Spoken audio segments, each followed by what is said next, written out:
비련으로 끝날 수밖에 없었던 플라톤이 너브 좁은 앙드레치드 프랑스의 아름다운 노르망디 지방, 그리 크지 않은 정원이 딸린 하얀 삼층집에 살고 있는 알리사와 여름 방학이면 이 집에 놀러오는 제롬은 이종 사촌 지간으로 가깝게 지내는 사이였다.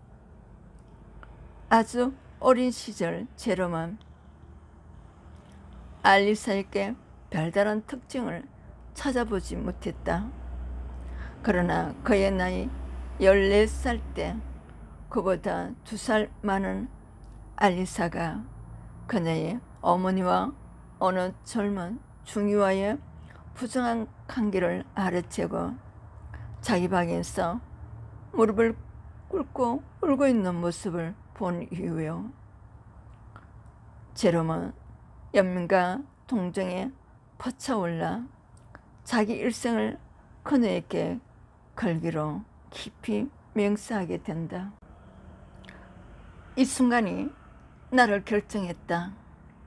사랑과 연민에 도취하여 감격과 희생과 정성이 뒤얽힌 걷잡을 수 없는 감정에 사로잡혀 나는 내 힘껏 하나님을 불렀고 내 인생의 목적이 이제는 다만 공포와 악과 상할로부터 이 소녀를 보호하는 것뿐이라고 생각하면서 스스로 내 몸을 바치기로 했다. 그러나 이들의 앞길에는 벌써부터 예사롭지 않은 아문이 서리고 있는 듯했다. 마치 그 얼마 후 알리사와 제롬이 함께 예배드릴 때 보대 목사님이 읽어주신 성경 구절처럼 좁은 문으로 들어가기로 힘쓰라. 멸망으로 인도하는 문은 크고 그 길이 넓어 거리로 들어가는 자가 많고 생명으로 인도하는 문은 좁고 협착하여 찾는 이가 적음이니라. 그들이 가는 길은 너무도 좁아 둘이 함께 걸을 수 없을 것처럼 보였고 영원히 혼자서 가야만 할 것 같았다. 그러나 이 말씀을 읽을 때 제롬은 그지없이 순결한 영혼으로 자기의 앞날을 생각해 본다. 나는 온갖 고통과 온갖 슬픔을 넘어서서 또 다른 하나의 맑고 신비롭고 거룩한 기쁨, 내 영혼이 갈망하고 있는 기쁨을 상상하고 예감했다.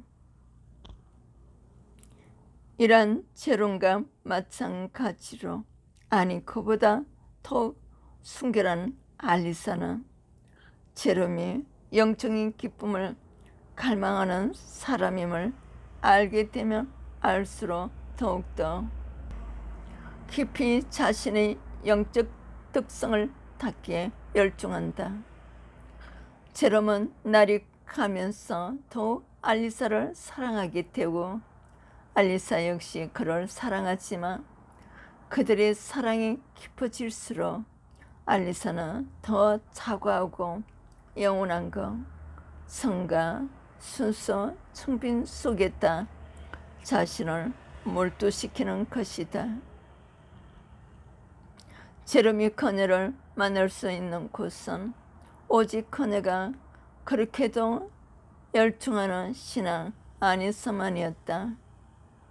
그런 이처럼 알리사를 천사 또는 성녀라 생각하고 그녀에게 합당한 사람이 되기 위하여 감히 그녀의 육체에 접근할 생각을 하지 못한다. 알리사는 자기의 여동생 줄리에트 또한 제롬을 사모하고 있음을 알고 괴로워하지만 줄리에트는 언니의 행복을 위해 봄속한 포도원 주인과 마음이 없는 결혼을 하고 만다. 그러나 줄리에트는 그 귀여운 5 아이의 엄마가 되고 행복한 생활을 한다. 제롬은 이제 알리사가 자기와 약혼을 해 주겠거니 하고 생각하지만 그녀는 예전보다 더욱더 깊이 신앙에만 매달리는 것이다. 그들은 헤어져 있으며 서로 간절한 사랑의 편지를 주고받지만 정작 만나며 제대로 포옹 한 번 하지 못하고 헤어진다. 그들은 헤어져 있으면 서로 간절한 사랑의 편지를 주고받지만 정작 만나며 제대로 포옹 한 번 하지 못하고 헤어진다. 견디다 못하여 제롬은 알리사를 떠나고 3년의 세월이 흐른다. 그러던 어느 날 그들은 서로를 찾는 어떤 강력한 텔레파시에 의해 다시 한번 재회한다. 하지만 옛날과 조금도 다름없이 서로의 육체로는 결코 접근할 수 없음을 다시 한번 재확인하는 서글픔을 맛볼 뿐이었다. 그들은 영원히 만날 수 없는 언제나 멀리 떨어져 있어 영혼만으로 사랑을 속삭여야 하는 슬픈 연인들이었던 것이다. 그리고 한 달 후 제롬은 폐렴을 앓던 할리사가 가출하여 조그만 요양소에서 남몰래 세상을 떠났음을 알게 된다. 요원에 따라 그가 받게 된 알리사의 일기에는 그때까지 그녀 마음의 움직임이 극명하게 기록되어 있었다.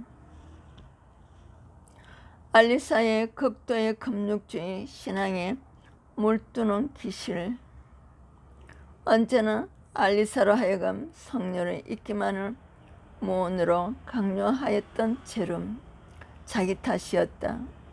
그녀의 심정 깊숙이 호소하며 찾고 있던 그는 영혼으로서만의 제롬이 아니고 영과 육을 함께 소유한 한 인간으로서의 남성이었다. 그는 아무도 모르게 혼자서 피나는 고투를 해왔던 것이다. 주여, 제게 그를 주시옵소서. 그러하오며 당신께 이 마음을 바칠 수 있겠나이다. 주여, 한 번만 저에게 그 일을 만나도록 하여 주옵소서. 주여, 필요한 저의 이 기도를 용서하여 주옵소서. 그제서야 제롬은 그녀에 대한 자신의 모질을 한탄해 보지만 때는 이미 늦은 것. 이제 달려가 힘껏 포옹해 줄 수 있는 알리사는 더 이상 이 지상에 없다. 이제 그가 할 수 있는 일이 무엇인가? 그는 여행 가방을 꾸리고 정처 없이 길을 떠난다. 앙드레 치드의 조보문을 올바로 이해하기 위해서 작가의 생애를 아는 것이 필요하다.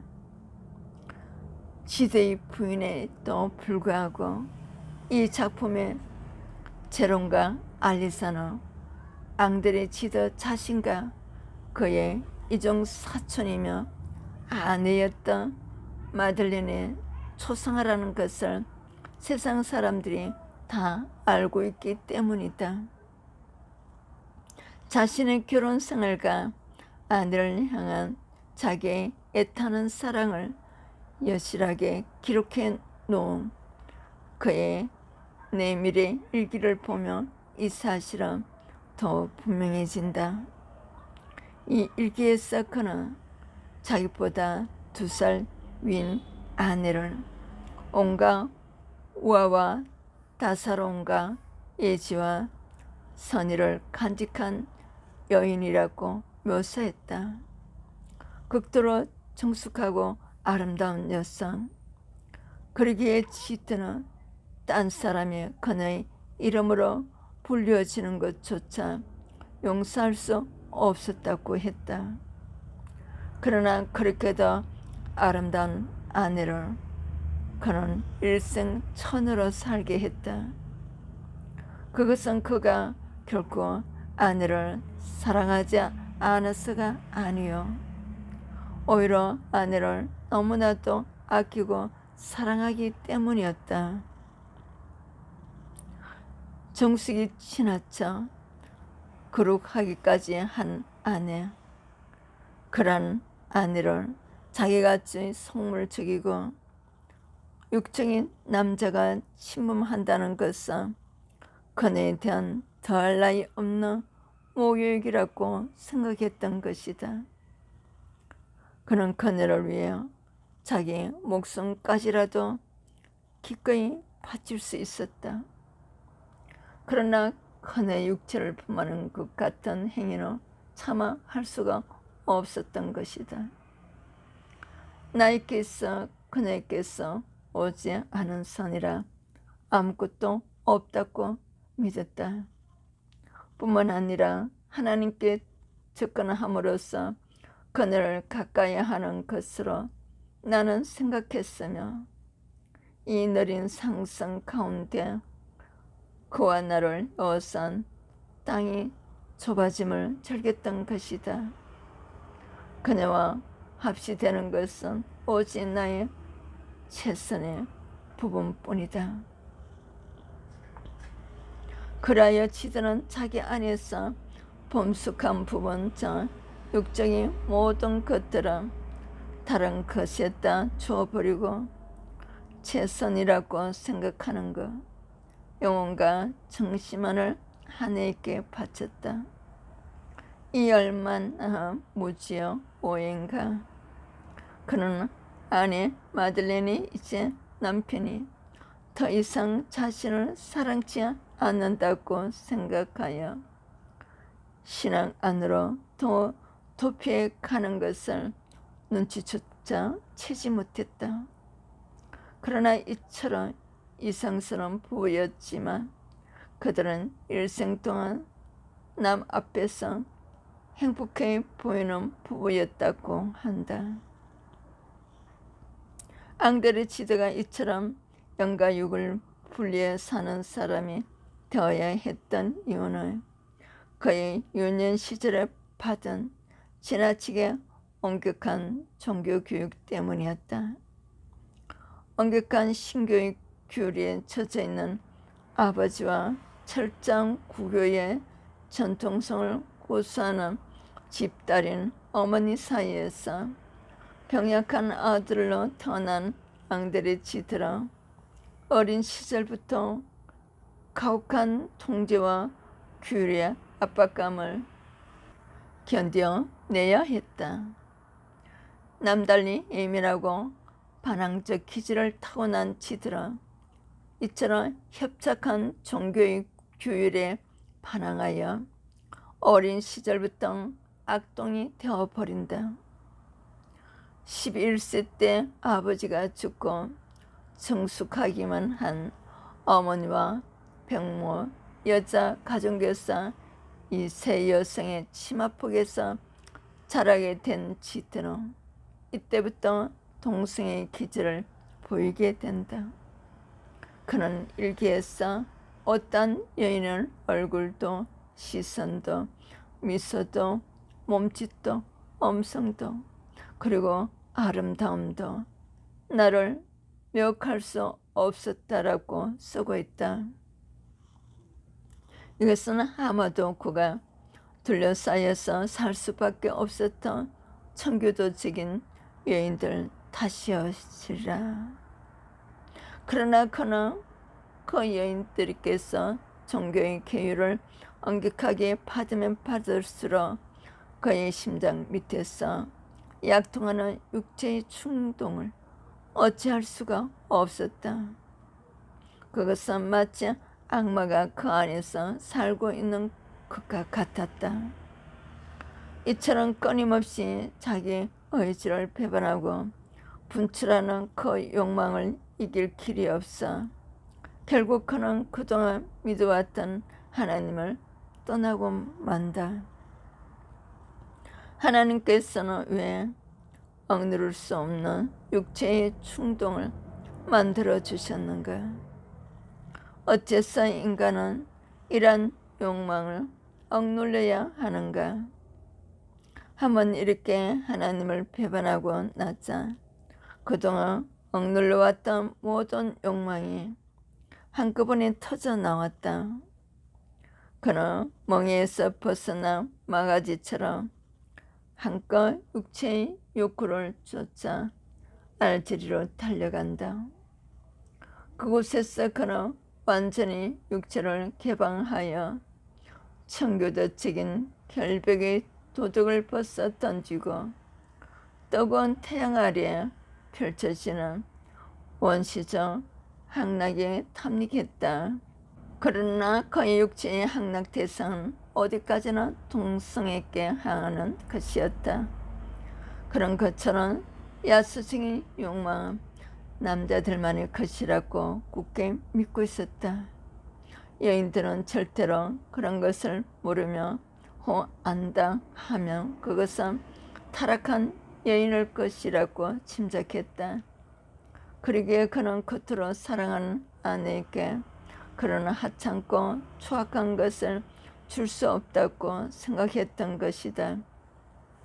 그는 자신의 성적 충동을 남자들에게만 발산시켰으며 언제까지나 성녀로 있어야만 하는 아내는 소중한 보물로서나 간직되기를 원했다. 그는 성녀의 개념과 동일시했다. 앙드레치드는 평생 성경을 손에서 떼어놓은 적이 없으며 좁은 문에서도 곳곳에 신앙적인 분위기가 충만해 있지만 진실로 인간은 영혼 육으로 구성되어 있으며 이 세 가지가 하나로 될 때 비로소 참다운 인간이 된다는 것을 알지 못했다.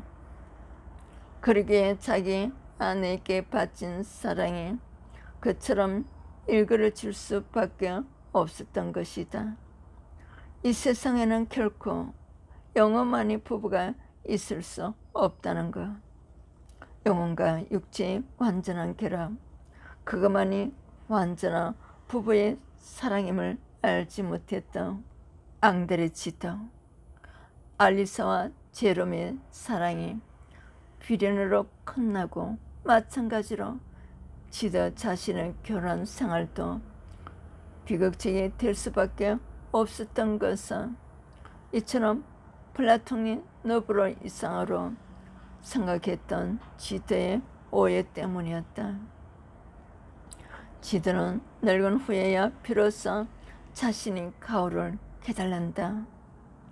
좁은 문에서 줄리에트의 결혼 생활을 그처럼 행복하게 묘사했던 것은 이때의 깨달음이 반항일 것이다.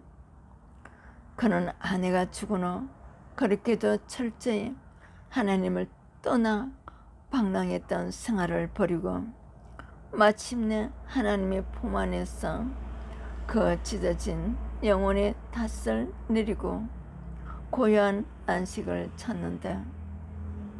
아내는 불멸을 믿었다. 이제 이를 믿어야 할 차례는 나다. 왜냐하면 나를 두고 떠난 것은 그였으니까. 임종시 앙드레치드는 가톨릭 신부를 오게 하여 마지막 종부 성사를 부탁했다. 사실 그는 일생 동안 정말로 하나님을 부인했던 적은 한 번도 없었다. 다만 그가 믿던 그 하나님께 반항을 해왔을 뿐이다. 인생을 향하신 하나님의 뜻에 대한 무지와 몰이해로 인하여